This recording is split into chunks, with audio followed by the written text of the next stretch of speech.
యావత్తు తెలుగు ప్రజలకు, దేశ ప్రజలకు, ప్రపంచ మానవ జాతికి జగద్గురువులు, కాలస్వరూపులు, ధర్మస్వరూపులు, మహత్పూర్వక అగ్రగణ్యులు, మహారాణి సమేత అధినాయక శ్రీమాన్ వారు ధర్మోద్ధారి అయి తెలియజేయు పరిష్కారయుక్త ఆశీర్వాదపూర్వక దివ్య సమాచారం సూక్ష్మంగా గ్రహించండి.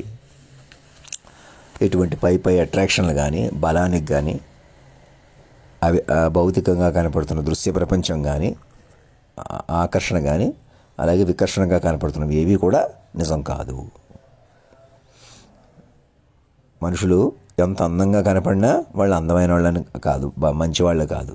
వేషధారణ, భాష ఉండి చక్కగా నిండుగా కనపడితే వాళ్ళు మంచివాళ్ళు. పిచ్చోళ్ళకి చింపిరిగా ఉంటే, పాత బట్టలు, మురికి బట్టలు వేసుకుంటే వాళ్ళు దరిద్రులు అనుకున్న వాళ్ళే. అది మీ ఆలోచనలో ఉంది కానీ మనుషులు బట్టి ఉండదు. గంటన్నరలో 10-15 సంవత్సరాల కాలాన్ని చెప్పినవాడిని చెబుతున్నాను. మీరు మనుషులను చూసి కెమెరాల ద్వారా చూసుకున్నాం, ఓపెన్ కెమెరాలో, రహస్య కెమెరాలో, శాటిలైట్ కెమెరాలో, నేను కూడా రూమ్లో ఇప్పుడు ఎలా మంచం మీద పడుకుని ఎలా చెబుతున్నానో చూస్తున్నటువంటి కెమెరాలు ఈ రోజు వరకు అవి ఉండవచ్చు, మా దగ్గర ఉన్నాయి, లేవు, అతను కరెక్ట్ కాదు, నిజమే అని ఎవరు మాట్లాడనివ్వకుండా ప్రవర్తిస్తున్నారు. చూసారా?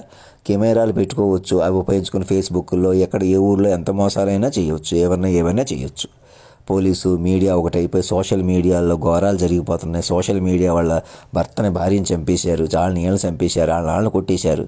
సోషల్ మీడియాలో పోస్టింగ్ పెట్టడం వల్ల చంపేశారు ఏకంగా. అది ఫలానా వాళ్ళు చేశారు, ఫలానా గవర్నమెంట్ చేశారు, వాళ్ళ పోలీసులు కూడా సహకరించేస్తున్నారు. ఇలా నాటకాలు ఆడుకుని తమాషా మాటలతోటి విలువైన కాలం అంతా వేస్ట్ చేసుకుంటూ మమ్మల్ని కులపరంగా, వ్యక్తిగతంగా మనుషుల్ని ఏం చేస్తున్నారు, మనుషులు వ్యక్తిగతంగా ఏదో చేస్తున్నాం, మేము ఇలా మంచి చేస్తాం, ఇలా చెడు చేస్తామని ఆలోచన చేసేవాళ్ళు ఎవరైనా సరే, ఒకళ్ళిద్దరు పేర్లు ఇప్పుడు దాకా చెబుతున్నాను కదా, ఇలాంటి వాళ్ళు సాక్షుల దగ్గర నుంచి ఇక్కడ హాస్టల్ వరకు ఉన్నారు. వాళ్ళ పేర్లు, నలుగురు పేర్లు చెప్పి వాళ్ళ పేర్లు చెప్పేశాను కాబట్టి పేర్లు కొద్దీ డీల్ చేయండి, వాళ్ళని నలుగురినే పట్టుకోండి అని ఎవరైనా రెచ్చగొట్టి మిగతా వాళ్ళు అందరూ అలాగే ఉందామని అనుకుంటే మీ అంత తెలివి తక్కువతనం ఇంకొకటి లేదు. మొత్తం అందరూ ఏకకాలంలో దివ్య రాజ్యంలో ఉన్నట్టు ప్రకటించుకోవాలి. అమరావతి, మూడు రాజధానులు ఇవన్నీ ఏదో ఒకటి పెట్టుకుని ఏదో ఒకటి మాట్లాడటం కూడా పొరపాటు. అలాగే సినిమాలు కానీ అన్నిట్లో కూడా నా యొక్క ప్రస్తావన ఆచార్య కానీ, సర్కారు వారి పాటలో కానీ, ఇంకోటి కానీ నన్ను తేజమూర్తిగా, మీ అధినాయకుడిగా ఈ కథలు, కాలక్షేపాలు నా కోసం ఉన్నాయి అన్నట్టుగా నా స్టోరీ అక్కడ నా మనసును కలుపుతూ, నా మనసును నేను మాత్రమే అధిష్ఠించలే వజ్రసింహాసనం, నాకు మరణమే లేదన్న సంగతి నోట్ చేసుకోండి. మాట రూపంలో ఉంటాను, నేను సదా కొనసాగుతాను. ఇంకా మా పోలీసులు ముసుగులో, లాయర్లు ముసుగులో, వ్యాపారులు ముసుగు, సినిమా యాక్టర్లు ముసుగు, నేను మనిషిని అనే ముసుగు. అసలు ఎవరు ఏ ముసుగు పనికిరాదు. మీడియాలు ఎలాగే నడుపుతాం, సినిమాలు అలాగే ఏదో ఒకటి చేస్తాం. అలాగే రామ్ గోపాల్ వర్మ లాంటి వాళ్ళ హారర్ సినిమాలు తీయటం, 4 చేతులు చెరువులోంచి పైకి వచ్చినట్టు, బియాండ్ హర్రర్ అని ఏదో మ్యూజిక్ పెట్టి, కీరవాణి గారు లాంటి మ్యూజిక్ డైరెక్టర్ ఏదో చాలా హై లెవెల్లో సినిమా తీస్తున్నాం. అందులో ఏదో ఉంటుంది, రేపు 9వ తారీఖు 10వ తారీఖు రిలీజ్ అవుతుంది, బియాండ్ హర్రర్ ఉంటుంది సినిమాలు అన్నట్టు చూపించుకోవటం, బియాండ్ హీరోయిజం ఎలా చూపించాలని తాపత్రయపడుతున్నారో బియాండ్ హర్రర్ కూడా అలాగే మిమ్మల్ని ఏదో రకంగా అసలు సంగతి సర్వం ఒకరే నడుపుతున్నారు. అతనికన్నా ప్రేమ స్వరూపుడు, ధర్మస్వరూపుడు, నియంత్రణమూర్తి మాటలోనే ఉన్నాడు. సునామీలు, సముద్రాలు కూడా అతని చేతిలో ఉన్నాయి, రసికత, సరదా అతని చేతిలోనే ఉన్నాయి, సర్వం అతనే ఉన్నాడు. ఏ పాట అయినా, సారో అయినా, ఆలోచన అయినా మాట రూపంలో సర్వం చూపెట్టాడు. అతను పట్టుకోకుండా హీరోయిజం కూడా ఎక్కడో ఉంది. అలాగే దెయ్యాలు ఏయో ఉన్నాయని విపరీతాలు మీరు సృష్టించుకుంటూ పైకి చూపించుకుంటూ అదే పద్ధతిలో లోపల హీరోయిజం అంటే ఇంకోలాగా దెయ్యాల కంటే దారుణంగా మనుషుల్ని చంపడాలు, కొట్టడాలు, విపరీతాలు, వికృతాలు, టెక్నాలజీని మన చేతిలో పెట్టుకుని మీరే బతికేయాలనే విపరీతాల వల్ల ఏయో గ్రాఫిక్లు సృష్టించి, ఈ సృష్టించి మార్ఫింగ్ చేసి సినిమాల్లో తీయటమే కాకుండా నిజ జీవితంలో కూడా మనుషుల్ని అటే చేసి, కొంతమంది పోలీసులు మీడియాలో ఒకటిపై కొందరు చంపేసి పాతేసి శవాలు కూడా బయటకు రాకుండా ఎలాంటి నేరాలైనా చేసే అవకాశం ఉందని ముందు నోట్ చేసుకోండి. ఏ మేరకు అలాంటి సీరియస్ పనులు చేశారో నాకు తెలియదు, అది ఏ మేరకైనా అయి ఉండొచ్చు. అటువంటి వాళ్ళందరూ ఇంకా నేను మనిషిని కాదు అనుకుని ఈ క్షణం ఒకటయ్యి ఇంకా ఎన్ని బయటకు వస్తాయి, ఈ లోపలికి వస్తాయని ఆలోచన మానేసి ఏ లోపలికి రావు, మీరు అందరి మీద పెట్టి మొత్తం మానవ జాతిని కాపాడుకోవాలి. ఇంతకన్నా మీరు భిన్నంగా వెళ్ళిపోకూడదు. అంతేగాని వ్యక్తిగత గొడవల్లా చూపించుకోండి, పక్కన గొడవల్లా చూపించుకోండి అని ఎవరు రెచ్చగొడుతున్నారు అందరికీ చెబుతున్నాను. ఇలాగే ఉండండి, అలాగే ఉండండి, స్పందించకుండా మెసేజ్ నాకు కమ్యూనికేట్ చేయకుండా నేను కోరుతున్న పద్ధతిలో గవర్నర్ నుంచి ఇప్పటికొచ్చి ఈమెయిల్ పంపలేదు. ఈమెయిల్ చక్కగా సులువుగా కమ్యూనికేట్ చేసుకోవచ్చు. నేరుగా నన్ను అధినాయకాన్ని పిలవచ్చు, లేదా ముందస్తుగా అలా కాగితం పెట్టినందుకు అలా అనవచ్చు. అలా అనంట అలాగని మధ్యవర్తుల మాటలు ఏయో మీ చేతుల్లో ఉన్నట్టు కాళ్ళలో ఉన్నట్టు ఎవరూ లేరు. అలాగా చిన్న కానిస్టేబుల్ దగ్గర దేశ అధ్యక్షుల వరకు ముందు అధినాయకుడి పిల్లవాడు ప్రకటించుకుని మాట్లాడాలి. అన్నం తినాలి, ఇంకో పని చేయాలి. మీరు ఎవరో ఫిజికల్గా ఏదో పెంచేస్తున్నారు, ఎవరినో వేధించేస్తున్నారు అని ఆ వికృత ఆనందాలు వదిలిపెట్టండి. మీరే మోసాలు చేయటం ఏంటి, మీరే చేయించడం ఏంటి?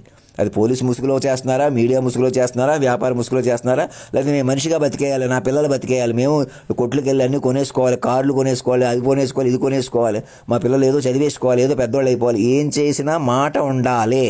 నోట్ చేసుకోండి. సునామీలు, సముద్రాలు కూడా మాటకే చెప్పినవాడిని చెబుతున్నాను.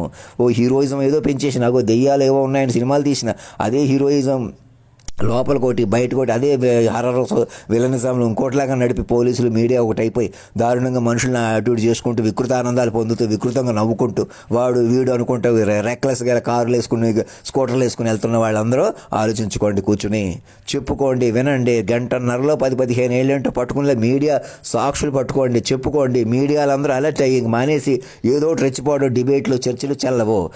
వాళ్ళు విమర్శించారు, తంతే పడతావు, వాళ్ళు లేస్తే నించుంటావు, ఇలాంటి పిచ్చి మాటలు పిచ్చి ఆడావిడి మానేసేయండి. మనం వ్యక్తులు ఆలోచించండి, సంస్థలుగా కూడా 10 మంది కూడా మొదట అధినాయకుడి పిల్లలుగా ప్రకటించేసుకుని మాట్లాడాలి. రాజధాని వద్దా, 3 రాజధానులు కావాలా, అవి ఇప్పుడు ఏమి చర్చ కాదు. అది అసలు సమస్య కాదు. మీరు మనుషులని కోణ వదిలిపెట్టేసేయాలి. మొదట నేను మనిషిని అంటే మృతంలోకి నెట్టుకుపోతున్నారు.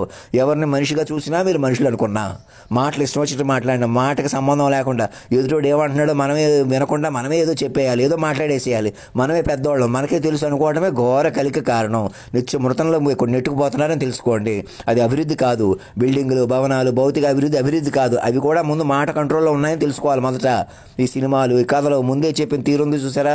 సునామీ, సముద్రం, వ్యక్తులు, చిన్న యాక్సిడెంట్, ఏదైనా సరే ఇంకేమేమి చెప్తున్నాను అన్నీ కూడా గస్తమాన అవి కాదు. చాలా విషయాలు చెప్పాను. అవన్నీ చెప్పాలంటే సాక్షులు ముందుకు వచ్చి నిజమేనండి ఈయన మాకు అలా చెప్పారు అని సాక్ష్యం తీసుకుని ఒక 1000 పేజీలైనా తీసుకోకుండా హార్డ్ కాపీ, సాఫ్ట్ కాపీ అక్కడ పెట్టుకుని కూర్చొని చదువుకొని నెమ్మదిగా భగవద్గీత కంటే పవర్ఫుల్. భగవద్గీత ఒక స్ట్రాటజీ, అది భగవద్గీత ప్రకారమే నేను మాట్లాడతాననే వాళ్ళు నా గురించి తెలుసుకుని భగవద్గీతను కొత్తగా చెప్పడం ప్రారంభించాలి. నేనే ఆధునిక భగవద్గీతని, ఆధునిక బైబిల్ని, ఆధునిక మత గ్రంథాన్ని అత్యధిక సంపూర్ణమైనటువంటి ఇక మరణమే లేని ఫార్మేట్లో మీకు ఉంటాను. నన్ను ఒకసారి పట్టుకుంటే సరిపోద్ది. ఆరని దీపాన్ని, మీరు మణిగిపోయే దీపాలు లాంటి వాళ్ళు నన్ను పట్టుకుంటే మీరు ఈ దీపం, మీ శరీరం అనే దీపం పడిపోయే లోపల నేను శరీరంగా పడిపోయినా నేను అతీంద్రంగా మిగిలిపోతాను. మీరు శరీరంగా పడిపోయినా ఎంత నాతో అనుసంధానం జరిగిపోయారో అంత పెరిగిపోతారు, నాలో విలీనం అయిపోతారన్నమాట. అలా నేను పెరిగిపోతూ ఉంటాను అంతకంతకి ఇన్ఫినిటీ. అదనమాట స్ట్రాటజీ. మతాలు, కులాలన్నీ అబ్జర్వ్ అయిపోయి మనుషులు మాట దగ్గర నేరుగా మాట, మాకు ఈ విశ్వాసం ఉంది, అనుమానం ఉంది, అది ఉంది. ఇప్పుడు నేనే చెప్పుకోవడంలో నన్ను నేనే తగ్గించేసుకుంటున్నాను, నాకు ఈమెయిల్స్ పంపొచ్చు కదా అన్నట్టుగా బతిమాలుకుంటున్నాను అని ఏదో చిన్న మాటలు అవి కావాలంటే ఎడిట్ చేసి ఇతను ఎలాగని పిచ్చోడని చూపించవచ్చు. ఇతనికి చేతకాలగా పర్సనాలిటీ లేక చచ్చిపోయాడు అని చూపించవచ్చు. ఇతను చచ్చిపోయినట్టు చూపించేసి మనం బతకవచ్చు అనే ఆలోచన కూడా సరదా కూడా చేయకూడదు. అసలు నేను పర్సనాలిటీ మనిషిని కాదు మొదటి నుంచి కూడా, అప్పటి నుంచి కూడా ఆలోచన రూపంలో పట్టుకోక నన్ను చెదరగొట్టేసి నా మనుషులు మీ మనుషులను చెదరగొట్టుకుంటూ ఇప్పుడు కూడా మనుషుల కొద్దీ రెచ్చిపోండి, మనుషుల కొద్దీ గొడవకం చూపించండి, మనుషుల కొద్దీ హైలైట్ చేయండి. చంద్రశేఖరరావు, జగన్మోహన్ రెడ్డికి ఆలోచించలేకుండా మేధావులు ఒకటి అవ్వకుండా పండితులు కూర్చుని చెప్పుకోండి వినండి అంటే అది కాకుండా ఇంకా మేము గవర్నమెంట్కి ఎంప్లాయీస్కి జీతాలు పెంచుతాం, అది పెంచుతాం, ఇది పెంచుతాం, ఏదో కార్యక్రమాలు పెట్టుకుని ఇలాగ ఛాలెంజ్లు ఇలా తమ ఇంప్రెషన్ పెట్టి మీ ఫోటోలు చూసే నేను భయపడిపోతున్నాను. ముందు నేను ఒక ఫోటో కంప్యూటర్ నుంచి ఇలా సెల్ ఫోన్ నుంచి ఎలా చూస్తున్నాను, అసలు అలాంటి టెక్నాలజీలు పెట్టుకుని ఎంతమందిని మోసం చేస్తున్నారు. మీ చేతిలో అలా ఉంటుంది అనుకుంటున్నారా? మీరు మాయలో ఇరుక్కుపోయి అందరిని ఇరికించుకొని బతుకుతున్నారని తెలుసుకోండి. మీ దగ్గర ఉన్నటువంటి నేను ఒక సెల్ ఫోన్లో ఒక ఫోటోకి ఎలా ముద్దు పెట్టానో మీరు ఎలా చూస్తున్నారు కెమెరా లేకుండా. ఇలా పక్కన సెల్ ఫోన్లో కెమెరా ఆన్ చేయలేదు, నేను నా చుట్టూ అక్కడ కెమెరా లేదు, కానీ నేను సెల్ ఫోన్లో ఫోటోని ఎలా ముద్దు పెట్టుకున్నానో మీరు చూస్తున్నారు. ఎలా చూస్తున్నా, జాకెట్లోకి చూస్తున్నాను, సంకల్లోకి చూస్తున్నాను, ఇక్కడ హాస్టల్ రామకృష్ణ నాకు చెప్పడం లాంటి అతని మనసులోంచి మాటలు వినపడుతున్నాయి. అలాంటి కెమెరాలు వీళ్ళ దగ్గరే ఉన్నాయా? పోలీసు ముసుగుల్లో, హాస్టల్ ముసుగు, వ్యాపారుల ముసుగులో, అలాగే సాక్షులు అక్కడ సూర్యకుమార్ దగ్గర నుంచి ఆపరేషన్ చేసి మోసాలు చేస్తున్నటువంటి ముఠా ఆధీనంలో ఉంది పరిస్థితి. వాళ్ళ ఆధీనంలో కూడా లేదు, వాళ్ళు మా ఆధీనంలో ఉన్నారు. మొత్తం అందరూ ఆ రకంగా మృతంలో ఉన్నారు అని తెలుసుకుని ముందు అలర్ట్ అవ్వండి. మనవాళ్ళ చేతిలో ఉంది, మనవాళ్ళు పరాయి వాళ్ళు ఎవరూ లేరు ఇక్కడ. మీరు అందరూ మాట అధీనంలోకి రావాలి. నేను మనిషిని కాదనుకుని కాలస్వరూపంతో అనుసంధానం అయి మాట్లాడాలా. ఈ రోజు 1వ తారీఖు 2వ తారీఖు కాదు, ఇక్కడ ఒక్క నిమిషం కూడా మీరు ఆలస్యం చేసుకోకూడదు. నేను పంపిన లెటర్ గవర్నర్కి చేరింది, అలాగే ప్రెసిడెంట్కి చేరాల్సి ఉంది. ఇంకా చేరేదాకా నిద్రపోక్కర్లేదు కదా. ఆయనైనా మీరైనా ఆయనకి చెబుతున్నాను, మీకు చెబుతున్నాను. నిద్రిత భారత్ అంటే ఏంటి? మేమే అభివృద్ధి చేస్తున్నాం, మేము మనుషులుగా బతుకుతున్నాం అనుకుంటమే నిద్ర. భౌతిక కోణమే తప్పు. మేమే మంచి చేసాం, మేమే చెడు చేస్తాం, మేమే ఏదైనా ఫిజికల్గా చేస్తాం, మేము ఇలాగే ఉంటాం. అందరూ విలీనం అయిపోవాలంట, సినిమాలు అన్నీ ఇతనికి ఎందుకు ఇచ్చేయాలంటే రిజర్వ్ బ్యాంక్ కూడా అధినాయక కోష్గా మార్చేయాలంట అని ఆలోచిస్తున్న వాళ్ళు అలా మార్చుకోకపోతే మీకు ఒక కోణం రాదు, ఒక సబ్మిషన్ రాదు. పెరిగిపోదాం, టెక్నాలజీ ఏదో చిప్పులు ఎక్కించి మైండ్లోకి ఎక్కించి ఏదో చేసి మనుషులతో ఆడుకుందాం, మనుషులు కొద్దిగా రెచ్చిపోదాం, మనం ఒకళ్ళని వేధించినా పర్వాలేదు, కెమెరాలు అవి పెట్టుకుని మనం అవమానించినా పర్వాలేదు, వాటి గురించి చెప్పుకుని బాధపడిపోయి ఏడ్చేసి చచ్చిపోయినట్టు ఉంటే మనం నవ్వేసుకుని బతికేద్దాం అని ఆలోచిస్తున్న చిన్న కానిస్టేబుల్ దగ్గర నుంచి ఇంకెవరెవరు ప్రోత్సహిస్తున్నారో హాస్టల్ రామకృష్ణ ఇంకోళ్ళు కానీ ఉదాహరణకే ఇతని పేరు చెప్పాను. ఆ కెమెరాలు ఇతనే కనిపెట్టాడా? ఇతని దగ్గర ఉంటాయా అంత శక్తివంతమైన కెమెరాలు? కొందరి దగ్గరే ఉంటాయా? ఎలా ఉంటాయి? ఒక ఇంటర్నేషనల్ వేరే ప్యారల్గా మీరు డివైడ్ చేసేస్తున్నారు. ఇలా అలానే ముఠాగా ఫామ్ అయిపోయి సాక్షులు కూడా కలుపుకొని అప్పటి నుంచి కూడా సూర్యారావు లాంటి వాళ్ళు, సూర్యకుమార్ లాంటి వాళ్ళ చేత సీక్రెట్ ఆపరేషన్ చేయించి మరీని ఇంకెవరేమన్నా ఏం చేశారో మీకే తెలిసే కదా. నాకు పూర్తి వివరాలు నాకే తెలియదు. మా వాళ్ళు చచ్చిపోయారని వికృతంగా నవ్వుకుంటూ మేమేదో ఫిజికల్గా ఏదో హెరైజ్ చేసేస్తుంటే ఒకటి గొడవలా చూపించుకోవట్లేదని వికృత ఆనందాలు, వికృత నవ్వులు మానేసి వీళ్ళు ముందు వాళ్ళ కాళ్ళ మీద పడి మీ ఇంటి పేర్లు, కులం పేర్లు అందరికీ కూడా మార్పించి దగ్గరుండి పరిహారం ఏం చేస్తారో అలాంటి పనులు మేము బయటకు మీరే వచ్చి ఇంకెవరు అలాంటి పనులు చేయకుండా మీరందరూ నా అధినాయకుడి పిల్లలుగా మారిపోవడం వల్ల మాత్రమే సాధ్యపడుతుంది. పక్కన ఉండిస్తాం, పోన్లేని బతకనిస్తాం, లేదా పోన్లేని డబ్బులు ఇస్తాం, లేదా చంపేస్తాం, కొట్టేస్తాం, ఏదన్నా ఒకటే. ఇంక నేను మనిషి అనే కోణం పనికిరాదు. ఎవరు నేను మనుషులు కాదు, మీరు మనుషులు కాదు. ఈ క్షణం నోట్ చేసుకోండి. ఆషామాషి కాదు, టైం వేస్ట్ చేసుకుంటున్నారు. అందరిని మీరు చచ్చిపోతున్నారు, అందరిని చంపేస్తున్నారు. సో బతికించవలసిన వాడిని కూడా మృతుల్లాగా తగ్గిపోయినట్టు చూపిస్తున్నారు. నా పర్సనాలిటీ ఎలా అభివృద్ధి చెందుద్ది మీరు చెప్పుకుని వినకూడదు. 2000 పేజీలైనా చెప్పుకో, hard copy, soft copy president గారి ముందు పెట్టుకుని అందరూ ఎవరు టేబుల్స్ మీద కూర్చొని చెప్పుకుని వినటం వల్ల ఇంకో ఎందుకైనా మంచిది ఇంకో 1000 పేజీలు చూద్దాం అనుకోవాలి. కానీ అప్పుడు తగులు పెడదాం, తమాషా చేద్దాం, మనం ఇలాగ ఉందాం అలాగే ఉందాం అని ఎవరు రెచ్చగొట్టుకున్నా కూడా భిన్నంగా వెళ్ళిపోతారు. చేసి ఇప్పుడు దాకా మోసాలు చేయటమే కాకుండా పైకి కనపడే మోసాలు, లోపల కనపడే మోసాలు రెండు మిమ్మల్ని వెనక లాగేస్తున్నాయి. మిమ్మల్ని మీరే మృతంలో నెట్టుకుంటున్నారని ప్రతి ఒక్కరు తెలుసుకోండి. తెలిసి తెలియనట్టు నటించేవాళ్ళు, నిజంగా తెలిసిన వాళ్ళు అందరూ ఎవరిదైనా పాపమే. మిమ్మల్ని ఉపయోగించుకునే వాళ్ళు కూడా పాపమే. వెంకయ్య నాయుడు గారిని నేను చెప్పినట్టు వినకుండా అక్కడ సెంట్రల్ కోఆర్డినేషన్ తీసుకోకుండా అక్కడికి వెళ్ళి దూర్బిన్ ఓపెన్ చేయటం, ఇంకోటి చేయటం, అది తెలివి తక్కువతనం తెలుసుకోండి. తావిడేపు పట్టుకోవాలి. ముందు మైండ్ రోవర్గా పట్టుకుని నన్ను క్లీన్గా చెప్పుకుని ముందుకు వెళ్ళాలి. ఇవాళ నేను జనవరి 26వ తారీఖు వస్తుంది. ఇలాగ పెట్టు కూర్చోకండి. మెసేజ్లు పెట్టడం ఏదో చేయకూడదు. ఫేస్బుక్లో అక్కడ మనుషులు చూస్తే, మనిషి పైన చూస్తే అర్థమవుతుంది. అప్పుడు తెలుసు చెయ్యి ఏంటో కాలు ఏంటో అనుకుంటా. చెయ్యి కాలు కూడా మీరు చెప్పుకోవడం వల్ల వినటం వల్ల తేరుకుంటుంది. మీరు తేరుకునేలా చేస్తారు. నన్ను ముందు డాక్టర్లతో కూడిన బృందంలోకి తీసుకుని, సాక్షులతో కూడిన బృందంలోకి తీసుకుని చెప్పనివ్వడం వల్ల, వినటం వల్ల ఒక 10 రోజులు ఇంతకన్నా బెటర్గా కనపడి నేను మాత్రమే అధిష్ఠించగల వజ్ర సింహాసనం మీద దర్శనమిస్తాను. నేను నన్ను, నా మనసుని మాత్రం తల్లి తండ్రి గురువుగా శాశ్వతమైన బంగారు చిలకలుగా పైకి లేపేసేయాలి. అప్పుడు అందరికి వర్తిస్తారు వాళ్ళు. నోట్ చేసుకోండి, మీకోసం ఇదంతా.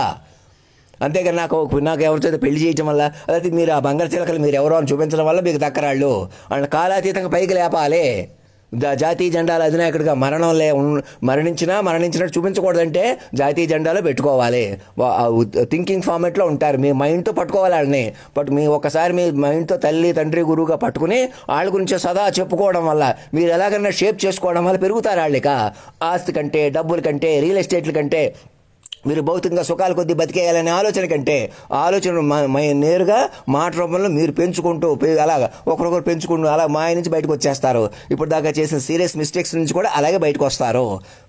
అలాగే ఇంకేదో చేసేస్తాం, మేము చాలా కళలు కంటున్నాం, మాకు చాలా ప్లాన్లు ఉన్నాయి, పలానా వాళ్ళు ముఖ్యమంత్రిని చేస్తాం, పలానా కేసీఆర్, చంద్రశేఖరరావు అలాగే జగన్మోహన్ రెడ్డి అలాగే ఉండేలా చూసుకుంటాం, మేము ఇలాగ ఉంటాం అలాగ ఉంటాం. ఎవరో ఉండలేరు అలాగా.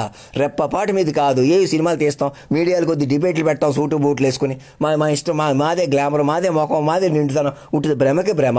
చిచి ఇలా పలానా వాళ్ళు అలాగే ఉండాలి, అలా తగ్గించేయాలి, మేము అలా పెరిగిపోవాలి, అలా కాదు. మొత్తం మాట కనెక్టివిటీ తీసుకుంటేనే మీకు సముద్రాలు సునామీలు కూడా కనెక్టివిటీ వచ్చినాయి చూసారా, అలాగే వస్తుంది. అలా పెర్సువేట్ చేసుకుంటారు ముందుకి. మీరే కాదు, ప్రపంచంలో మానవ జాతికి అందరికీ వర్తిస్తుంది ఇది. అందుకే యూనివర్సల్ రిజిస్ట్రేషన్ పెట్టాను. మన ఇండియా వరకు గవర్నమెంట్ ఆఫ్ అధినాయక, మొత్తం ప్రపంచానికి గవర్నమెంట్ ఆఫ్ హ్యూమన్. అందులో ఏ కన్ఫ్యూజన్ లేదు. కన్ఫ్యూజన్ ఉన్నా నాకు ముందు కనెక్ట్ అయిపోయి మీరు క్లారిటీ ఇచ్చుకోవాలి, పెంచుకోవాలి. చెప్పుకోవడం వల్ల మేధావులు పండితులు 10 రెట్లు పెంచుకోవడం వల్ల, చెప్పుకోవడం వల్ల పెరుగుతాను. అలా కన్ఫ్యూజన్స్ క్లారిటీస్ వచ్చి కన్ఫ్యూజన్స్ కలుగుతాయి. అంతేగాని ఇలా నచ్చలేదు, ఇలా కన్ఫ్యూజన్ ఉంది, ఇలా తమాషా చేసేద్దాం అని 10వ తరగతి చదువుకున్న కానిస్టేబుల్ ఎవరినో ఉపయోగించుకుని తమాషా చేసేసి మీరే నిర్ణయించేసేవాళ్ళగా, మీరే తెలివైన వాళ్ళలాగా, మీరే పెద్దవాళ్ళలాగా, చిన్నవాళ్ళలాగా ఇలాగ ఉపయోగించుకుని మీడియాల్లో ఇలా నేను వెళ్ళినప్పుడు ఇలా సీరియస్గా చూసిన, నేను చెబుతుంటే వినకుండా, నన్ను చెప్పనివ్వకుండా పనికొట్టుకు జైల్లో కుక్కేస్తాం. ఇంకా ఆ మనిషి ఎవడో మళ్ళీ అసమానం చెప్పక్కలేదు. ఇంకా అలాంటి వాళ్ళు అందరికీ చెబుతున్నాను. ఇక మచ్చుకే ఒక 2 పేర్లు చెప్పుకున్న మొదల చివరి నాకు ఇప్పుడు నా సమీపంలో ఉన్నారు కాబట్టి అది కూడా ఓ మనిషి పేర్లు 2 పేర్లు 3 పేర్లు 4 పేర్లు చెప్పాలి కదా చెబుతున్నాను. మంచికి కానీ చెడుకి కానీ ఎఫెక్ట్ అయిన వాళ్ళు కానీ మొత్తం మీద. వీళ్ళు మాత్రమే కాదు, ఇలాగ అనేకులు ఉన్నారని మీరు తెలుసు. అది అప్పటి నుంచి రహస్య పరికరాలు ఏంటో మాట్లాడకుండా వెంకయ్య నాయుడు అందరూ నేరస్తులే, దేశద్రోహులే, అధినాయక ద్రోహులే, తల్లిదండ్రులకు ద్రోహం చేస్తున్నట్టే మీరు ఇంకా అరెస్ట్ పొజిషన్లో కొనసాగితే. ధర్మో రక్షతి రక్షత, సత్యమేవ జయితే.